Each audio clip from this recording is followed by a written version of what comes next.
Bismillah buna. Kapsula ha. Ne oldu koyayım da? Turulu olsun da.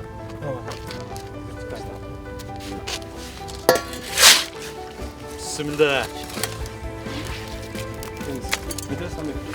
Председатель Верховного суда Кыргызской республики Замирбек Базарбеков заложил капсулу в фундамент будущего административного здания Карасуйского районного суда Ошской области. В церемонии закладки капсулы приняли участие директор судебного департамента при Верховном суде Медербек Сатыев, исполняющий обязанности председателя Ошского областного суда Азамат Джумагулов, председатель Карасуйского районного суда Эрлан Асанов, судьи и председатели местных судов. Полномочный представитель президента в Ошской области Зиадин Джамалдинов, аким района Турузбек Нугоев и другие руководители районных управлений ГКНБ, прокуратуры и милиции. В своей речи председатель отметил, что это знаменательное событие не только для области, но и для всей судебной системы, поскольку ранее в июне текущего года посетил Карасуйский районный суд в ходе своей рабочей поездки и увидел удручающее состояние здания суда.